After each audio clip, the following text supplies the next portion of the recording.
Eu já estive em montanhas russas, já nadei com golfinhos e até pilotei um avião, mas nada, absolutamente nada supera a sensação de se vingar. Mas tem mais do que apenas um tipo de vingança. Tem uma vingança absolutamente implacável, vingança calculada e histórias de vingança que arruinam vidas, as quais você poderia argumentar que foram longe demais. Bom, nesse vídeo você vai encontrar todos eles. Então se prepara pro Schadenfreude, enquanto a gente explora casos ainda mais extremos de vingança que foram longe demais.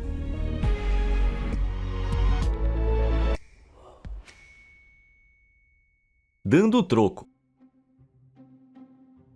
Todo mundo conhece aquela pessoa que leva brincadeiras longe demais. Como o usuário do Reddit Tarzanis MyPony fez uma vez. Ele trabalhava com uma mulher que exagerava um pouquinho nas brincadeiras, seja inserindo slides inapropriados nas apresentações de PowerPoint dele ou escondendo as chaves dos carros dos colegas de trabalho, e depois indo embora do escritório. Ela foi repreendida algumas vezes, mas isso não parecia detê-la. Então, numa manhã depois das suas comemorações de aniversário, Tarzan entrou no escritório muito de ressaca. Ele pegou uma garrafa d'água que tinha deixado na sua mesa e deu vários goles enormes antes de perceber que não era água, era vodka. Enquanto ele de repente vomitava por toda parte, a sua colega de trabalho, amante de brincadeiras, começou a rir feito uma louca. Ela foi repreendida de novo, mas mostrou quase nenhum remorso. E assim, Tarzan decidiu dar a ela um pouco do seu próprio remédio. Sabendo que ela era uma amante de cães e vegana fervorosa, ele decidiu atingi-la onde mais doía. Antes dela chegar ao escritório numa manhã, ele imprimiu uma série de cartazes de cachorro perdido, pregando do lado de fora do escritório e em alguns estabelecimentos locais. Ela caiu na pegadinha pegando um deles e perguntando ao redor do escritório se alguém tinha visto o pobre cachorro. Obviamente, sendo uma completa fabricação, é claro que ninguém tinha. Só que no dia seguinte, Tarzan trouxe um pouco de pele falsa e uma coleira que ele tinha comprado na internet, junto com 1 litro de xarope de milho vermelho. Assim que ela chegou ao escritório, Tarzan escapou e foi direto pro carro dela. Ele espalhou o xarope de milho ao longo do lado do carro, salpicou com pelo falso e deixou a coleira presa no arco da roda. Pra quem não sabia de nada, parecia que ela tinha atropelado um cachorro. Tarzan então voltou para sua mesa e esperou pelos fogos de artifício. Não demorou muito alguém ligar os cartazes de cachorro perdido à cena do crime no carro, e foi aí que a administração a chamou para dar uma olhada. Ela ficou arrasada. Ela não conseguia explicar o que tinha acontecido, mas só podia concluir que devia ter atropelado um cachorro desaparecido, e que agora o escritório inteiro sabia. Ela ficou tão horrorizada e arrasada que em nenhum momento ela ou qualquer outra pessoa percebeu que toda a armação era falsa. E assim a irritante brincalhona vegana amante de cães logo ficou conhecida em todo o escritório como uma assassina cruel de cachorros. E Tarzan não corrigiu ninguém. Ela logo depois pediu demissão. Acho que ela percebeu que seus dias de cão tinham acabado.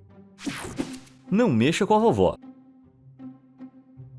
Se tem uma regra a seguir na vida é nunca mexer com pessoas idosas. Sério, até a mais gentil e doce vovozinha pode ser uma mestra da vingança. Como o usuário do Reddit Remote Syllabub 7412 descobriu. Ele estava visitando seus avós quando percebeu que o terreno ao lado da sua casa estava vazio. Bem estranho, porque definitivamente tinha uma casa ali antes. Ele perguntou aos avós onde ela tinha ido parar, e eles tinham uma história para contar. Aparentemente os vizinhos que moravam lá não eram muito agradáveis. Eles eram barulhentos, agressivos e o seu filho até havia invadido a casa dos avós, roubando e penhorando parte da coleção de guitarras do avô. Felizmente, tudo tinha seguro, e o filho foi preso, mas isso só tornou a família ainda mais difícil de lidar. Eles ficaram ainda mais barulhentos, mais agressivos e no final começaram a assediar diretamente os avós. Então a vovó de Syllabub começou a pensar. A casa em que eles viviam era alugada, mas o proprietário não se preocupava com a manutenção, e ela não tinha os cuidados adequados há anos. Com isso em mente, a vovó ligou para as autoridades locais com preocupações sobre a propriedade, e logo alguém com a aparência de um funcionário oficial veio para fazer uma inspeção de rotina. O estado da casa era tão ruim que foi considerada inabitável, e dentro de poucos dias os vizinhos foram removidos pelo proprietário. Só que agora o proprietário estava furioso, e depois de descobrir que era a vovó de Syllabub que havia denunciado a casa, ele começou a lançar insultos e abusos a eles sempre que passava de carro. Mas a vovó não parou por aí. Ah não, ela fez frequentes ligações todos os dias por semanas para uma série de serviços estaduais diferentes, sempre reclamando sobre a casa e o perigo que ela representava. Isso significava que o proprietário foi atingido por uma série de multas, só que ele se recusou a pagá-las, então tudo foi escalado para os tribunais. Mas quando ele não compareceu à sua audiência, um mandado de prisão foi emitido, até que depois de alguns meses sem o proprietário aparecer, uma equipe de demolição chegou à casa antiga, e dentro de uma semana ela foi posta abaixo. Portanto, não só a vovó se livrou dos seus vizinhos ruins, mas também garantiu que nunca mais teria que lidar com vizinhos ruins novamente. Moral dessa história, não mexa com idosos. Vingança pela coceira. Muitas histórias que eu encontro entram em detalhes sobre a sua vingança, mas algumas são tão simples que são mais impactantes, como a história da TikToker Sujoni. Ela descobriu que o seu namorado estava traindo, mas em vez de ficar com raiva, ela decidiu encomendar alguns percevejos. Como assim percevejos? Aqueles insetos pequenininhos, sugadores de sangue que se escondem em mobílias macias e deixam você com caroços vermelhos e irritantes. Isso mesmo, percevejos, que ela então espalhou por todo o quarto dele antes de terminar com ele. Dessa forma, sempre que ele convidasse uma nova garota para ir ao seu quarto, ela ia ficar cheia de coceira, fazendo eu pensar que ele tinha algo infeccioso. No início eu nem pensei que essa história era verdade. Tipo, onde diabos você vai comprar percevejos, né? Bom, depois de uma rápida pesquisa no Google, parece que em muitos lugares. Alguns desses lugares até oferecem serviços de assinatura de percevejos. Cara, se isso não te faz pensar duas vezes sobre trair, eu não sei o que mais vai fazer. Agora, você já lidou com um traidor de uma maneira cheia de vingança? Ou talvez levou a sua vingança a extremos? Bom, por que você não me conta a sua história aí nos comentários? E quem sabe ela pode entrar no próximo vídeo, certo? Então, onde é que a gente tava mesmo? Soldado do Revide. Se tornar um soldado é uma das carreiras mais altruístas que uma pessoa pode empreender. Ainda mais se você fosse esse próximo, agora deletado usuário do Reddit. Ele era um soldado prestes a ser enviado para o Iraque, algo que a sua esposa na época não apoiava. Eles não tinham filhos e ela não tinha emprego, mas enquanto ela se despedia dele no aeroporto, prometeu com lágrimas nos olhos que quando ele voltasse eles começariam uma família. Essa promessa manteve o nosso soldado firme enquanto ele estava no campo de batalha, junto com mensagens de texto regulares e chamadas que eles compartilhavam. Mas depois de alguns meses ela começou a agir distante de repente, não atendendo às suas chamadas ou não respondendo às mensagens. Ele não pensou muito sobre isso ao princípio, mas então um dia ela mandou uma mensagem dizendo: "Oi meu bem, te vejo depois do trabalho. Quer que eu guarde a comida que sobrou?" Ele estava a mais de 16 mil quilômetros de distância. Quem é que ela estava chamando de meu bem e compartilhando comida? Ele esperava que fosse uma das suas amigas, mas quando questionou, ela rapidamente desabou e revelou que estava traindo ele. Ele ficou arrasado e eles concordaram em se divorciar quando ele voltasse. Mas um mês antes disso acontecer, ela informou que estava realmente grávida. Obviamente, o filho não era dele. Foi um golpe duro, mas com uma quantidade heróica de autocontrole, o nosso soldado não fez nada enquanto a assistia se mudar para um estado diferente, a 10 horas de distância, com o pai do bebê. Pelos próximos 5 meses, o nosso soldado lentamente reconstruiu a sua vida. Então, um dia ele recebeu uma ligação. Era a ex-mulher dele. Ela tinha tido uma grande briga com o pai do bebê e não sabia para onde ir ou o que fazer. E finalmente, o nosso soldado viu uma chance de se vingar. Calmamente, ele falou pelo telefone: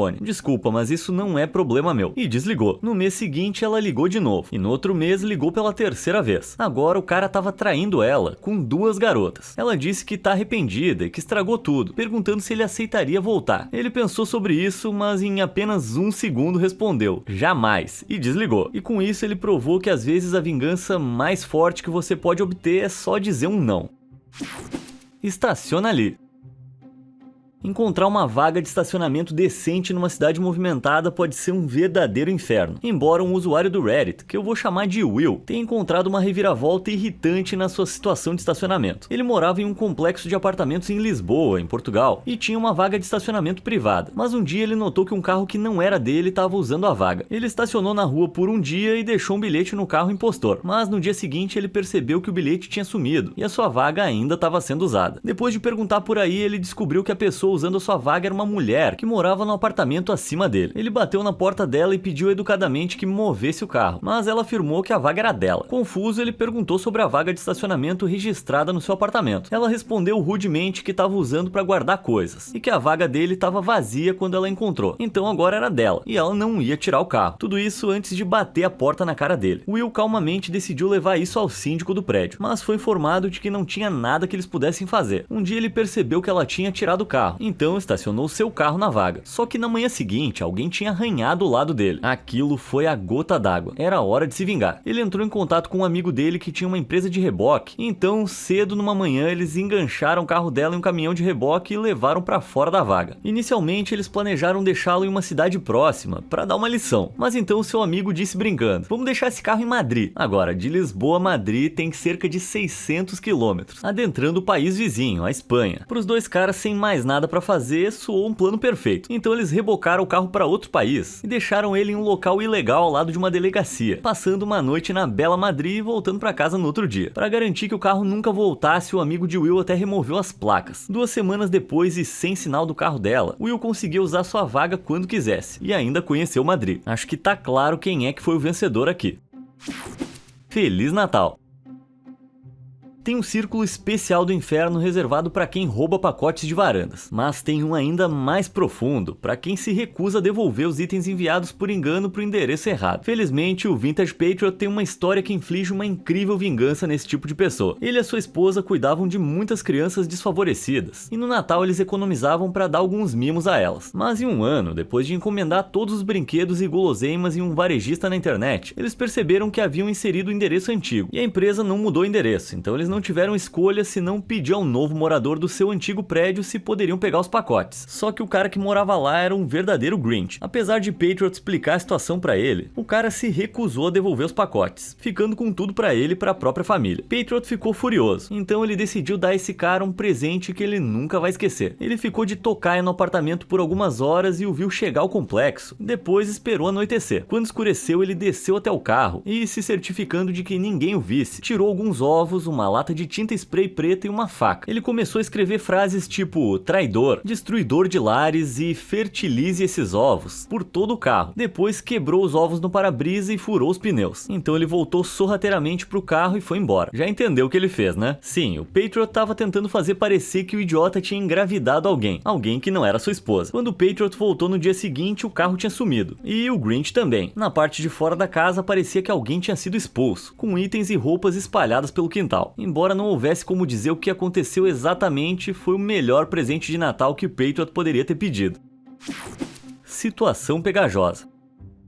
Dividir um quarto com alguém que você não se dá bem é uma coisa, mas compartilhar seu quarto com alguém que é simplesmente nojento é outra história, como a usuária do Reddit Stalagit68 descobriu nos anos 80. Durante seus anos de faculdade, o campus dela colocou com uma colega de quarto que recebia uma considerável mesada dos pais, só que ela gastava todo aquele dinheiro em festas, e nunca tinha nada sobrando para comida, por isso costumava roubar a comida de Stalagit. Vendo a direção para qual estava indo, Stalagit passou a maior parte do tempo na casa da sua avó, que morava nas redondezas. Quando ela voltou, descobriu que a colega de quarto tinha trazido um amigo pra morar, e juntos os dois haviam destruído completamente o quarto. Algo nojento, mas tecnicamente Stalagit ainda morava lá. Então no final do semestre, quando precisavam devolver os quartos pra faculdade, foi Stalagit quem recebeu a ordem de limpar o quarto. Ela reclamou à colega de quarto, que respondeu, não me importo. Então um dia quando a colega estava fora, ela começou a limpar tudo, e eu quero dizer tudo mesmo. Maquiagens e produtos de beleza caros, lixo. Televisão cara, lixo. A coleção de substâncias escondidas pelo quarto, lixo. Depois de remover tudo que não estava lá antes de ela se mudar e limpar o quarto, Stalagit então abriu todas as portas do lugar e aplicou uma tira de cola na dobradiça de cada uma. Uma vez que o inspetor ficou satisfeito, ela fechou cada uma das portas atrás dela, colando-as. Considerando que a colega de quarto não sabia que todas as suas coisas tinham sido jogadas fora, ela ia ter que arrombar a porta para entrar. Momento em que todos os danos resultantes iam recair inteiramente sobre ela. Nada como deixar alguém que você não gosta em uma situação pegajosa. Vingança burocrática. Embora histórias de vingança pessoal sejam satisfatórias, histórias de vingança burocrática custam dinheiro. No caso em questão, a gente volta até 2015 para Kilburn, em Londres, na Inglaterra. Foi lá que um pub chamado Carlton Tavern foi comprado por um investidor imobiliário estrangeiro chamado Ori Calif. Em abril daquele ano, Ori mandou demolir o pub para dar lugar a um prédio de apartamentos. Só que tinha um problema. O pub era um edifício listado de grau 2. Ele tinha sido construído originalmente em 1920, substituindo um pub anterior que havia sido bombardeado pelos alemães durante o bombardeio de 1918. Era considerado patrimônio cultural da área e estava notavelmente bem preservado, tanto que quando a instituição de caridade English Heritage o inspecionou, eles fizeram registros de todo o seu layout para que pudesse ser restaurado depois de um desastre natural, e eles estavam prestes a anunciar o seu novo status de grau 2 protegido nos dias seguintes. Só que um desastre nem tão natural assim atingiu o pub, já que ele foi demolido pelo proprietário. E aqui tá a questão: mesmo se você possuir uma propriedade na Inglaterra, um edifício com status de proteção só pode ser alterado com uma permissão de planejamento muito específica. E Ori não tinha conseguido essa permissão de planejamento, esperando que demolir o pub antes que ele recebesse oficialmente o status de grau 2, permitisse que ele construísse seus apartamentos e os vendesse para ganhar um lucro rápido. Não preciso dizer que o governo não ficou feliz com isso, e quis enviar uma mensagem aos outros promotores imobiliários que tivessem pensando em fazer o mesmo. E eles fizeram. Apenas um mês depois, em maio de 2015, o conselho ordenou que Ori reconstruísse o pub pub exatamente como ele era antes de ser demolido, tijolo por tijolo. E eu não tô brincando, eles tiveram que juntar cada tijolo que puderam da demolição e reutilizá-lo para reconstruir o pub exatamente como era, tipo o pior quebra-cabeça do mundo. Ory também tinha apenas 24 meses para completar essa restauração, e ele não podia vender nada naquele terreno a menos que fizesse isso. Ory imediatamente tentou recorrer contra isso, mas o seu recurso foi rejeitado. E para piorar a situação, a sua permissão de planejamento para reutilizar os quartos acima do pub como apartamentos também foi negada. As obras de reconstrução começaram em 2017, mas só foram concluídas em 2021. Estima-se que os esforços de reconstrução tenham custado a Ory mais de 2 milhões de dólares, além de uma montanha de papelada. De alguma forma, os britânicos conseguiram uma vingança passivo-agressiva em nível absurdo por causa de um pub. Sim, isso foi muito inglês. Pode beijar o padrinho. Digamos que, por motivos pessoais, as minhas histórias favoritas são aquelas em que traidores são pegos. E essa próxima história pode ser uma das minhas favoritas de todos os tempos. Ela vem da usuária do Reddit Ultimate Ory, que em 2020 estava morando com seu então noivo em uma casa que ela tinha. Só que no Natal ela descobriu que ele a estava traindo. E de maneira nojenta ele tinha contado para praticamente todo mundo, menos para ela, porque estava planejando deixá-la, mas estava no processo de conseguir uma nova residência. Aparentemente a pessoa com quem ele estava traindo não gostava tanto dele a ponto de deixar ele morar com ela. Só que 3 meses depois ele continuava morando no mesmo lugar. A sua busca por uma nova residência simplesmente não existia, e ele claramente assumia que poderia apenas se aproveitar de Ory e continuar morando lá. Tudo isso enquanto ainda havia outra garota. Que audácia! De alguma forma, Ory decidiu seguir em frente e deixar isso pra lá. Até que um dia ele começou a usar o aplicativo de namoro Tinder, com o volume do celular bem alto. Ela pediu pra ele não fazer isso, mas ele ignorou. Esse nível de desrespeito foi a gota d'água, e Ory decidiu dar a ele um pouco do seu próprio veneno. Ela mandou uma mensagem pro melhor amigo do noivo, um cara que seria o padrinho de casamento deles, e começou a flertar. No começo era só pra irritar o ex, mas até que os dois descobriram que tinham muito em comum, especialmente o quanto achavam o comportamento do ex abominável, até que o flerte de vingança ficou sério, e eles começaram a sair. E com isso, Ory finalmente expulsou o ex de casa de uma vez por todas. Sem ter pra onde ir, ele foi forçado a voltar pra casa dos pais. Enquanto isso, Ory continuou namorando seu novo parceiro por 2 anos. Até que ele a pediu em casamento e ela disse sim, e eles estão casados. O que começou como um flerte de vingança se transformou em uma vingança não intencional em nível imenso, casando com o melhor amigo do ex. E para tornar tudo ainda mais doce, Ory ouviu dizer que o seu ex foi expulso da casa dos pais e nunca conseguiu namorar oficialmente a garota com quem a traiu. Eu não imagino que ele tenha recebido um convite de casamento também. Divórcio.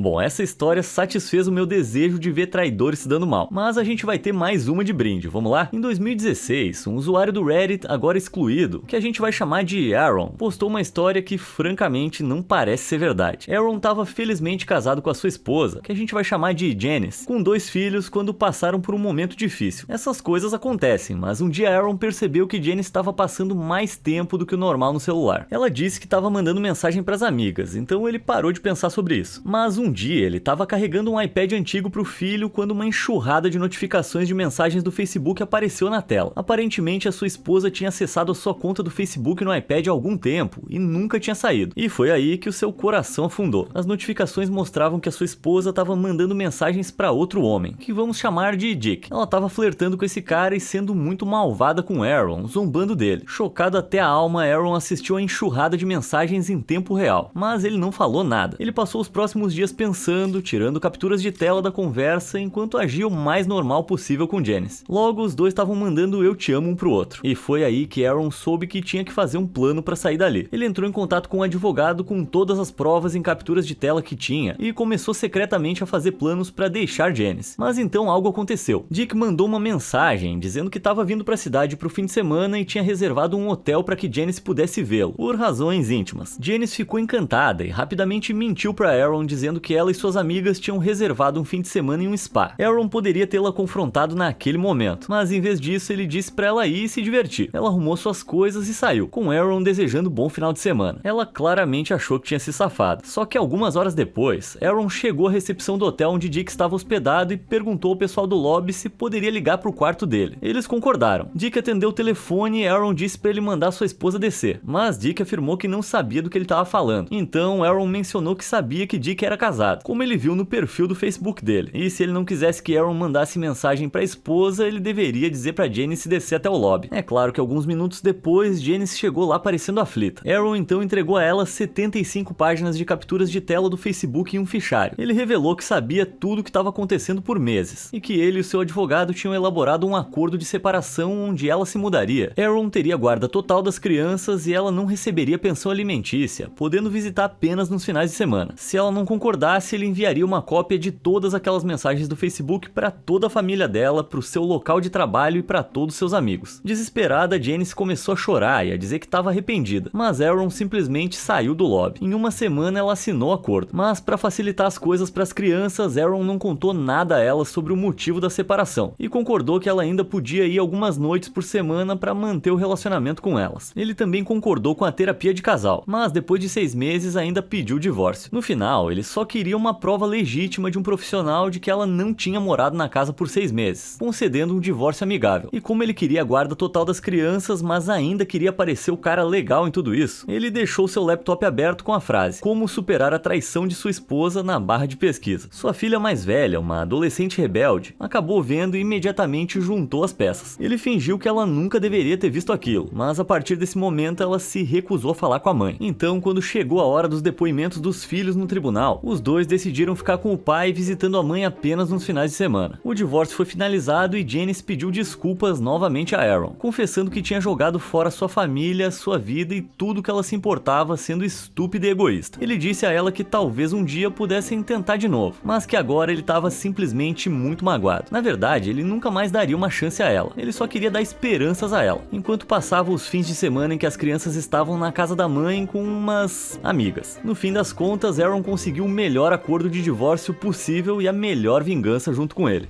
Qual dessas histórias de vingança foi a melhor? E qual você acha que simplesmente foi longe demais? Conta pra mim nos comentários aí embaixo e, como sempre, obrigado por assistir e até a próxima!